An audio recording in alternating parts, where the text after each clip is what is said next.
जय जगन्नाथ दर्शक बंधु आज फेब्रुआरी मास 9 तारिख सोमवार चलतु नजर पकेबा देश विदेश गुरुत्वपूर्ण खबर गुड़िक उपरे ता पूर्वर कमेंट रे जय जगन्नाथ लिखि वीडियो को लाइक करी चैनल को सब्सक्राइब करने भूलिबे नहीं एवं आपण केउं जिल्लारू देखुचंती ताहा मध्य कमेंट माध्यम रे जणांतु। प्रथम खबरटी कोरापुट जिला पटिया ब्लॉक अधीन सुंकी अंबालिका पंचायत बोरीगुड़ा छक निकट में रविवार दुई बाइक मुहांमुही धक्का होई 3 जनक मृत्यु होईची। एथिरे 4 जन गुरुतर होईचंती। मृतक माने हेले पेटूर पंचायत बड़ालगुड़ा ग्रामर अनिता सेड़ा तांको स्वामी सेड़ा अपाना और गुमुडू पाड़ू ग्रामर चिंता हेगड़। मिलुथिबा सूचना मुताबक रविवार रातिरे अनिता स्वामी सेड़ा और 2 पिला दायित्व एवं दातेंग सह बाइक जोगाजोग आंध्र प्रदेश बारिंगा ठारू फेरुथिले। एही समय विपरीत दिगरू आसुथिबा अन्य एक बाइक सह मुहांमुही होइथिले। एथिरे अनिता और चिंतांक घटनास्थल रे मृत्यु होइथिला। अनितांक स्वामी तांको 2 पिला अन्य बाइक रे थिबा आंफावली पंचायत कुटाबग ग्रामर मुसुरी इसाक और आउ जणे गुरुतर होइथिले। खबर पाई सुंकी थाना अधिकारी चतुर्भुज नायकों सह पुलिस कर्मचारी घटनास्थल रे पहुंची गुरुतर मानू उद्धार करी पट्टागी गोष्ठी स्वास्थ्य केन्द्र को पठाइथिले। मेडिकल रे पहुंचीथिबा पूर्वरु सेडांको मृत्यु होइथिला। 4 गुरुतरंक अवस्था संकटापन्न थिबारु सेमानंकु कोरापुट मेडिकल को स्थानांतरण करा जाइथिला। अन्य जनक परिचय मिलुनाही पारि बोली सरकार। परवर्ती खबर मर्मरुत दुर्घटना रे 4 जन मृत्यु अजणा गाड़ी धक्का गला 4 निरीह जीवन। बलांगीर जिला तुरेकेला थाना पंडुरेन गाँ निकट में मर्मतोत दुर्घटना। पंगमुंडा थाना तुरेकेला गाँर गोटे परिवार 4 जन बाइक रे कौनसी काम रे जाई निज घर को फेरुथिबा बेले सेमानकु अजणा गाड़ी धक्का देइची। एथिरे अजा और 2 नाती सह जड़े संपर्कीय मृत्यु होईची। घटनास्थल रे 55 वर्षर अजा क्षीर पुटेल 6 वर्षर नाती देवाशीष और संपर्कीय मोहन पुटेल मृत्यु होईची। संकटापन्न अवस्था रे 4 वर्षर नाती को डाक्टर खाना रे भर्ती कर जाइथिबा बेले सेठारे मृत्यु घोषणा करथिले डाक्टर। तुरेकेला थाना पुलिस घटनास्थल रे पहुंची तदंत आरंभ कर। परवर्ती खबर मकर संक्रांति सूर्य को उत्तरायण गति आरंभ। एही दिन ठारू खरार तेज बढ़े समस्ते कहती एवं आरंभ होला आगु को देखा कौन होउची। दिन घड़िका सहित धीरे धीरे घरू बाहरिबा भी मुश्किल हो जाए। बेले बेले मनरे प्रश्न उठे ए ग्रीष्म ऋतु आसिले काहींकी जोर रे खरा हुए एहार कौन किछि निराकरण नहीं। एभली भितरे सरकार रिपोर्ट आउरी चिंता बढ़ाई दिए तथा कहूची तथ्य कहूची 1991 मसीहारू आज जाए केवल तापमात्रा वृद्धि पाइछि किंतु हार्सर ना धरुनी। एही रिपोर्ट रु जानिबा काहींकी क्रमागत भावे बढ़ुची तापमात्रा। वार्षिक हाराहारी तापमात्रा राज्यर पाई बड़ विपद। 1991 रु एजाए केवल खरार प्रकोप वृद्धि पाइछि हेले कमिबार तथ्य कहा पाखरे नाही। एथिपाई दायित्व किए जंगल निया ना प्रदूषण ना नियंटिया वर्षा। रिपोर्ट कहूची क्रमागत तापमात्रा वृद्धि पाई ए सबु मुख्य कारण।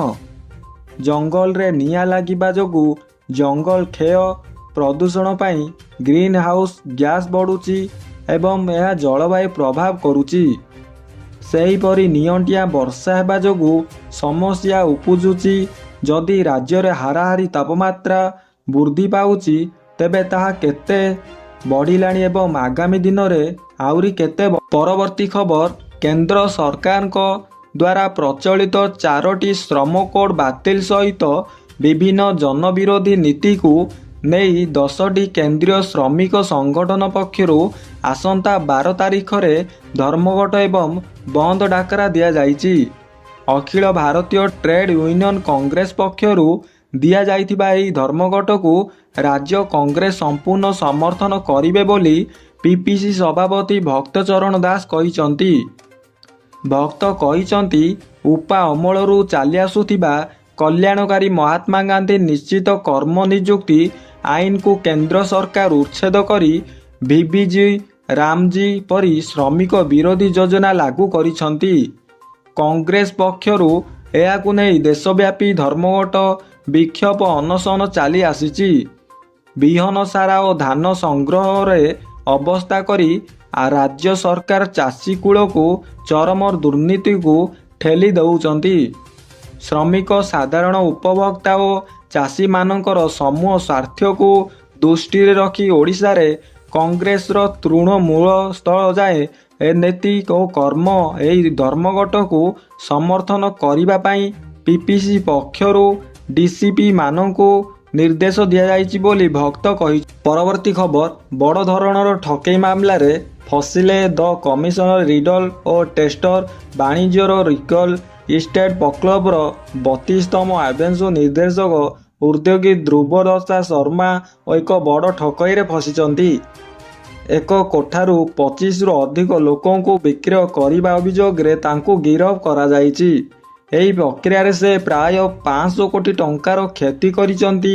ପ୍ରଥମେ ତାଙ୍କୁ ଜିଲ୍ଲା କୋର୍ଟକୁ ପଠାଯାଇଥିଲା, ପରେ ବର୍ତ୍ତମାନ ପୋଲିସ ତାଙ୍କୁ 6 ଦିନ ରିମାଣ୍ଡରେ ନେଇଛି। ତେବେ ପ୍ରାଥମିକ ତଦନ୍ତରୁ ଏକ ବଡ଼ ଘୋଟାଲା ସାମ୍ନାକୁ ଆସିଛି। ଏଥିରୁ ଜଣାପଡ଼ିଛି କି ପ୍ରାୟ 500 କୋଟି ଟଙ୍କା ହେରଫେରରେ ସେ କରିଛନ୍ତି। ଗୋଟିଏ କୋଠାକୁ ଏକାଧିକ ଲୋକଙ୍କୁ ବିକ୍ରି କରି ସେ ଟଙ୍କା ଆଦାୟ କରିଛନ୍ତି। ଗତ ଜାନୁଆରୀ ମାସରେ ପ୍ରଥମେ ଗୋଟେ କମ୍ପାନୀ ତାଙ୍କ ବିରୋଧରେ ଏକ ମାମଲା ରୁଜୁ କରିଥିଲା। ଟ୍ରାନ୍ ଭେନୁସ୍ ପ୍ରାଇଭେଟ୍ ଲିମିଟେଡ୍ ଏହି ମାମଲା ରୁଜୁ କରିଥିଲା। ଅଭିଯୋଗରେ କୁହାଯାଇଛି ଯେ 2021 ମସିହାରେ ଫାର୍ମର ନିର୍ଦ୍ଦେଶକ ଏବଂ ସେୟାର ହୋଲ୍ଡରମାନେ ଟ୍ରାମ୍ ଭେନୁସ୍ର ସହିତ ଯୋଗାଯୋଗ କରି ତାଙ୍କର 32ତମ ମାଇଲଷ୍ଟୋନ୍ କମ୍ପ୍ଲେକ୍ସରୁ ପ୍ରଥମେ ମହାମଲରେ 3000 ବର୍ଗଫୁଟ ୟୁନିଟ୍ ବିକ୍ରୟ ପାଇଁ ପ୍ରସ୍ତାବ ଦେଇଥିଲେ। ଏହି ଚୁକ୍ତି ସ୍ପଷ୍ଟ ଭାବରେ 2.5 କୋଟି ଟଙ୍କାରେ ଫାଇନାଲ ହୋଇଥିଲା ଏବଂ ସେହି ବର୍ଷ ସେପ୍ଟେମ୍ବର 21ରେ ଏହି ଟଙ୍କାର ପ୍ରଦାନ କରାଯାଇଥିଲା। ପରବର୍ତ୍ତୀ ଖବର, କୋରାପୁଟ ଜିଲ୍ଲା ପଟାଙ୍ଗୀ ବ୍ଲକ ଅଧୀନ କୋଟିଆ ପଞ୍ଚାୟତ ଦେଓମାଳି ପର୍ଯ୍ୟଟନ ସ୍ଥଳୀ ବୁଲିବାକୁ ଆସି ରବିବାର ଜଣେ ପର୍ଯ୍ୟଟକଙ୍କ ମୃତ୍ୟୁ ଘଟିଛି। ମୃତକ ହେଲେ ଛତିଶଗଡ଼ର ବସ୍ତର ଜିଲ୍ଲାର ଦିନେଶ ରାଜପୁତ। ସେ ଜଣେ ଗଣଧାର୍ମିକ ପ୍ରତିନିଧି ବୋଲି ସୂଚନା ମିଳିଛି। ଅନ୍ୟପକ୍ଷେ ତାଙ୍କ ସହ ବୁଲିବାକୁ ଆସିଥିବା ସାଙ୍ଗଙ୍କ ମଧ୍ୟରେ ଶୋକର ଛାୟା ଖେଳିଯାଇଛି। ମିଳିଥିବା ସୂଚନା ମୁତାବକ ପଡ଼ୋଶୀ ଛତିଶଗଡ଼ ରାଜ୍ୟର 4 ଜଣ ସାଙ୍ଗ ଦିନେଶ, ବିକ୍ରମ ନେହେର, ନରେନ୍ଦ୍ର ଭବାନୀ ଏବଂ ସୌରଭ ଦେବାଙ୍ଗଙ୍କ କାରରେ ଯୋଗେ ଶନିବାର ଦେଓମାଳି ବୁଲିବାକୁ ଆସି ରାତିରେ ରହିଥିଲେ। ସେମାନେ ରାତିରେ ମଜାମସ୍ଲିସ୍ କରିଥିବା ବେଳେ ସେମାନଙ୍କ ମଧ୍ୟରୁ 2 ଜଣ ସାଙ୍ଗ ତମ୍ବୁରେ ବିଶ୍ରାମ ନେଇଥିଲେ ଏବଂ ସେଦିନ ଦିନେଶ ଏବଂ ନରେନ୍ଦ୍ର କାରରେ ବିଶ୍ରାମ ନେଇଥିଲେ। ରବିବାର ସକାଳେ ଦିନେଶ ନିଶ୍ୱାସ ନେବା ପରେ ଅସୁବିଧା ଅନୁଭବ କରିଥିଲେ। ଏହା ଦେଖି ସାଙ୍ଗମାନେ ଦିନେଶକୁ ତୁରନ୍ତ କୁନ୍ଦଲି ଗୋଷ୍ଠୀ ସ୍ୱାସ୍ଥ୍ୟକେନ୍ଦ୍ରରେ ଭର୍ତ୍ତି କରିଥିଲେ, ହେଲେ ସେଠାରେ ଡାକ୍ତର ତାଙ୍କୁ ମୃତ ଘୋଷଣା କରିଥିଲା। ଖବର ପାଇ ପଟାଙ୍ଗୀ ପୁଲିସ ସ୍ୱାସ୍ଥ୍ୟକେନ୍ଦ୍ରରେ ପହଞ୍ଚି ଦିନେଶଙ୍କ ମୃତଦେହ ଜବତ କରି ସାଙ୍ଗମାନଙ୍କୁ ଘଟଣା ସଂକ୍ରାନ୍ତରେ ପଚରାଉଚରା କରି ତଦନ୍ତ ଆରମ୍ଭ। ପରବର୍ତ୍ତୀ ଖବର, ବ୍ରହ୍ମଗିରି କୃଷ୍ଣପ୍ରସାଦ ବ୍ଲକ ଅଧ୍ୟକ୍ଷା ସରୋଜିନୀ ତରାଇ ବିଜେଡିରୁ ସସ୍ପେଣ୍ଡ। ଦଳ ବିରୋଧୀ କାର୍ଯ୍ୟ ପାଇଁ ନିଲମ୍ବନ ନେଇ ବିଜେଡି ପକ୍ଷରୁ ପ୍ରେସ୍ ରିଲିଜ। ବିଜେଡି ସୁପ୍ରିମ ନବୀନ ପଟ୍ଟନାୟକଙ୍କ ନିର୍ଦ୍ଦେଶରେ ସରୋଜିନୀଙ୍କୁ ନିଲମ୍ବିତ କରିଛନ୍ତି ରାଜ୍ୟ ବିଜେଡି ମୁଖ୍ୟାଳୟ ଉପସଭାପତି ପ୍ରତାପ ଜେନା। ସରୋଜିନୀ ତରାଇ ବିଜେଡି ଛାଡ଼ି ବିଜେପିରେ ଯୋଗ ଦେବାର କାର୍ଯ୍ୟକ୍ରମ ରହିଥିଲା। ଗତ ଶୁକ୍ରବାର ଦିନ ବ୍ରହ୍ମଗିରି ନିର୍ବାଚନ ମଣ୍ଡଳୀରେ କିଛି ବିଜେଡି ନେତା ଏବଂ କୃଷ୍ଣପ୍ରସାଦ ବ୍ଲକର 2 ଜଣ ସମିତି ସଭ୍ୟ ବିଜେପିରେ ଯୋଗ ଦେଇଥିଲେ। ସେହିପରି ସାଧାରଣ ନିର୍ବାଚନ ଆଗରୁ ବ୍ଲକ ଉପାଧ୍ୟକ୍ଷା ମଧ୍ୟ ବିଜେପିରେ ଯୋଗ ଦେଇ ସାରିଥିଲେ। ତେଣୁ ଅଧ୍ୟକ୍ଷା ନିଜର ଆସନ ବଞ୍ଚାଇବା ପାଇଁ ବିଜେପିରେ ମିଶିବାକୁ ଚାହୁଁଥିଲେ। ତେବେ କିଛି ବିଜେପି ନେତାଙ୍କ ବିରୋଧ ଯୋଗୁଁ ମିଶି ପାରୁନଥିଲେ ସରୋଜିନୀ। ଯାହାକୁ ନେଇ ଆଜି ସରୋଜିନୀଙ୍କୁ ଦଳରୁ ନିଲମ୍ବିତ ଭାବେ କରାଯାଇ। ପରବର୍ତ୍ତୀ ଖବର, କଂଗ୍ରେସରେ ବିଶ୍ୱଜିତ ମହାନ୍ତି ଯୋଗଦେବା ପ୍ରସଙ୍ଗରେ ସୋଫିଆଙ୍କ ମନ୍ତବ୍ୟ ଅବଗତ କରାଯାଇଥିବା ନଥିବା କେହି ପକ୍ଷପାତରେ ଅସନ୍ତୋଷ ଝାଡ଼ିଲେ ସୋଫିଆ। କଟକର ଜଣେ ନେତା କଂଗ୍ରେସରେ ଯୋଗଦେଲେ ମୁଁ ଜାଣିନଥିଲି କହିଲେ। ସୋସିଆଲ ମିଡ଼ିଆରୁ ଜାଣିବାକୁ ପାଇଲି। ଆମକୁ ଅବଗତ କରିବାର ଥିଲା। ସମସ୍ତଙ୍କୁ ଏକାଠି ନେଇ କାମ କଲେ କଂଗ୍ରେସ ଆଗକୁ ବଢ଼ିବ। ସୋଫିଆ ପିସିସି ସଭାପତିଙ୍କ ଉପସ୍ଥିତିରେ କଂଗ୍ରେସରେ ସାମିଲ ହୋଇଥିଲେ ବିଶ୍ୱଜିତ। ସୂଚନା ଥାଏ କି କଂଗ୍ରେସ ଭବନଠାରେ ଶନିବାର ଆୟୋଜିତ ଏକ ମିଶ୍ରଣ ପର୍ବରେ ପିସିସି ସଭାପତି ଭକ୍ତଚରଣ ଦାସଙ୍କ ଉପସ୍ଥିତିରେ କଟକର ବିଜେଡି ନେତା ବିଶ୍ୱଜିତ ମହାନ୍ତି ନିଜ ସମର୍ଥକଙ୍କ ସହ କଂଗ୍ରେସରେ ଯୋଗଦାନ କରିଥିଲେ। ମହାନ୍ତିଙ୍କୁ ସ୍ୱାଗତ କରି ସଭାପତି ଦାସ କହିଥିଲେ, ବିଶ୍ୱଜିତ ବାବୁଙ୍କ ପିତା ବାରିଷ୍ଟର ରଣଜିତ ମହାନ୍ତି ମୋର ଜଣେ ମାର୍ଗଦର୍ଶନ ଥିଲେ ଏବଂ ମୋତେ ପୁତ୍ରବଧ ସ୍ନେହ କରୁଥିଲେ। ବିଶ୍ୱଜିତ ବାବୁଙ୍କ କଂଗ୍ରେସରେ ଯୋଗଦାନ ଦଳକୁ ଅଧିକ କ୍ରିୟାଶୀଳ ଏବଂ ସଶକ୍ତ କରିବ ବୋଲି କଟକ ଏକ ବୈଚାର ସହର ବୋଲି କଂଗ୍ରେସ ପ୍ରତି ଅନେକ ବିଚାରନ୍ତ ମନମୋହନ ଦାମ ଅତୁଳନୀୟ କହିଛନ୍ତି। ତେଣୁ ଐତିହାସିକ ଏବଂ ମର୍ଯ୍ୟାଦା ଦୃଷ୍ଟିରୁ କଟକ କଂଗ୍ରେସ ପାଇଁ ମହତ୍ତ୍ୱପୂର୍ଣ୍ଣ। କଂଗ୍ରେସ ବର୍ତ୍ତମାନ ଆଗେଇ ଚାଲିଛି। ଅଧିକରୁ ଅଧିକ ଲୋକ ଦଳରେ ସାମିଲ ହେଉଛନ୍ତି। ମହାନ୍ତି ଏହି ଅବସରରେ ପ୍ରଦେଶ କଂଗ୍ରେସ କମିଟି ଓ ସଭାପତି ଦାସଙ୍କୁ କୃତଜ୍ଞତା ଜ୍ଞାପନ କରି କହିଥିଲେ କଂଗ୍ରେସକୁ ସଶକ୍ତ କରି କ୍ଷମତାପିତ କରିବେ ଏବଂ ଭାଜପାକୁ ତଡ଼ିବା ଆମ ଲକ୍ଷ୍ୟ ବୋଲି। ପରବର୍ତ୍ତୀ ଖବର, ଭାରସାମ୍ୟ ହରାଇ 10 ଫୁଟ ତଳକୁ ଖସିଲା ଭ୍ୟାନ୍, 17 ଆହତ। ଜରୁଦ ଗାଁ ନିକଟରେ ଦୁର୍ଘଟଣା। 17 ଆହତଙ୍କ ମଧ୍ୟରୁ 9 ଜଣ ଗୁରୁତର। ଆହତଙ୍କ ମଧ୍ୟରେ 5 ମହିଳା ଓ 3ଟି ଶିଶୁ ଥିବା ସୂଚନା। ଗଞ୍ଜାମ ସୋରଡ଼ାରୁ ଖାରିଗୁଡ଼ା ଯିବା ବେଳେ ଖସିଲା ଭ୍ୟାନ୍। ଏକ ଧର୍ମୀୟ କାର୍ଯ୍ୟକ୍ରମରେ ଯୋଗ ଦେବାକୁ ଯିବାବେଳେ ଅଘଟଣ। ଦୁର୍ଘଟଣାରେ ଗୁରୁତର 9 ଜଣ, ଜଣେ ବ୍ରହ୍ମପୁର ଏମକେସିଜିରେ ସ୍ଥାନାନ୍ତରଣ। ସୂଚନା ଅନୁସାରେ ଗଜପତି ଜିଲ୍ଲା ମୋହନା ଥାନା ଅନ୍ତର୍ଗତ ଜଉର ଘାଟିରେ ଏଭଳି ଦୁର୍ଘଟଣା ଘଟିଛି। ସୋରଡ଼ା ଥାନା ମଧୁର ଆମ୍ବ ଗାଁରୁ ପାଖାପାଖି ଏକ ଟାଟା ମ୍ୟାଜିକ୍ ଗାଡ଼ିରେ 27 ଜଣ ପୁରୁଷ ଓ ମହିଳା ମୋହନା ଥାନା ଅନ୍ତର୍ଗତ ଖାରିଗୁମା ଗାଁକୁ ଏକ ଧର୍ମସଭାକୁ ଆସୁଥିଲେ। ଗାଁଠାରୁ ଅଳ୍ପ କିଛି ଦୂର ରାସ୍ତାରେ ଭାରସାମ୍ୟ ହରାଇ 12 ଫୁଟ ରାସ୍ତା ତଳକୁ ଖସି ପଡ଼ିଲା।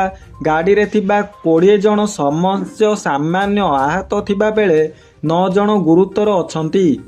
ଗୁରୁତରଙ୍କୁ ପ୍ରଥମେ ବଡ଼ଗଡ଼ ମେଡିକାଲରେ ପ୍ରାଥମିକ ଚିକିତ୍ସା ପରେ ଅତି ଗୁରୁତର ଥିବାରୁ ବ୍ରହ୍ମପୁର ବଡ଼ ମେଡିକାଲକୁ ସ୍ଥାନାନ୍ତରଣ କରାଯାଇଛି। ଘଟଣାସ୍ଥଳରେ ମୋହନା ପୋଲିସ ପହଞ୍ଚି ଅଧିକ ତଦନ୍ତ ଚଳାଉ। ପରବର୍ତ୍ତୀ ଖବର, ପଞ୍ଚାୟତ ନିର୍ବାଚନକୁ ବର୍ଷେ ଅଛି, ହେଲେ ଏବେଠାରୁ ନେତାଙ୍କ ଦମ୍ଭତି ଶୁଣିବାକୁ ମିଳିଲାଣି। ବିଜେପି ସଭାପତି ମନମୋହନ ସାମଲ କହିଛନ୍ତି 27ରେ ବି ରିପୋର୍ଟ ହେବ, 24ରେ ମ୍ୟାଜିକ୍। ରାଜ୍ୟରେ ଅପରେସନ କଲମ ଆରମ୍ଭ କରିସାରିଛି ବିଜେପି।